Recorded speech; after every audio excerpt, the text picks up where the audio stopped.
Hello, Namaste and welcome back. Now let's look at a different use case for which we will be creating a personal space. Jessica is a newbie on the team. She wants to keep some work to herself until she is ready to present it. The task at hand is to help Jessica create a personal space for her. Please note, personal space can also be used to store information that your supervisor has shared with you only for your eyes, and you will need to keep that in a safe place. So personal space can help you in that case. So let's switch to the Confluence tool and start creating this personal space. Here is where we left in the last lecture.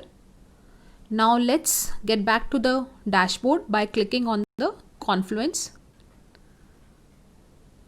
You can see on the dashboard under Spaces section that the last space which you had created for project space, Solitaire 2.0, can be seen here.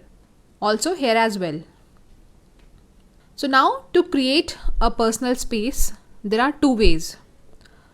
Either you go through the spaces similar to what we did previously in case of project space, or you can choose your profile picture at the right side of the Confluence header and select Add Personal Space.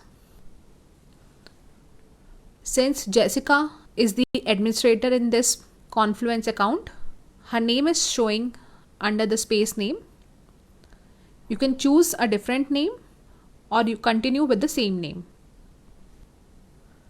I have customized this space to Jessica's diary. Hit create.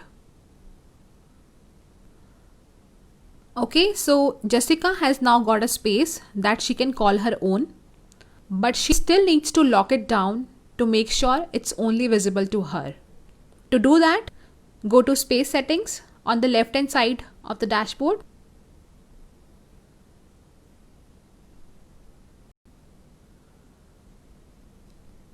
Go to Permissions.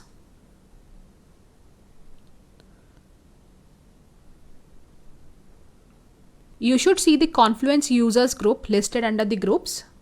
To the left of the list of the permissions is the view permission, which determines whether everyone in that group can see Jessica's space. So since we were creating a personal space, we will uncheck view option for all these three groups. To change the permission settings for the groups who currently have an access to the spaces, you will have to first click on Edit Permissions. Okay, now to the left of the list of the permission is the view option, which determines whether everyone in that group can see Jessica's space. Since it's a personal space, we will uncheck view for all these three groups and hit save all, which is there at the bottom of the page.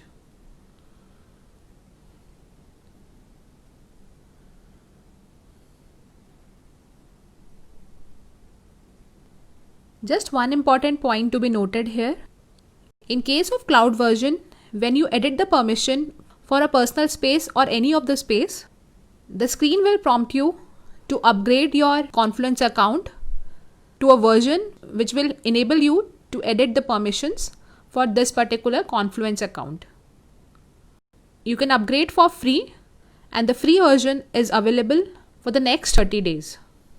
For your better understanding, let me show you the snapshot of the screen when I edited the permissions for the first time. Click the upgrade button. So you can try this option for 30 days. There is no credit card required to take the subscription. Once you get this, you will get full access to all Confluence standard features. So click on Start Trial.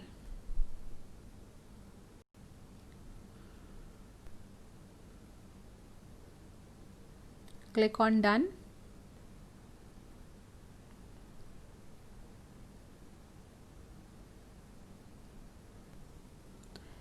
In case you are using an enterprise version, you might not be asked to upgrade to a higher version, and you can edit the permission as we discussed. Okay, so now in case you want to look at the space settings and see if whether the permissions have been correctly applied or not. Go back to the space settings button. Go to the permissions. So you can see that no groups currently have access to this space, which means only Jessica can view this space. So Jessica now has a personal space. You can feel free to add anything of your own in such spaces and store super secret stuff. That's all in this lecture. In the next lecture, we will cover the team spaces. See you in the next lecture. Thank you.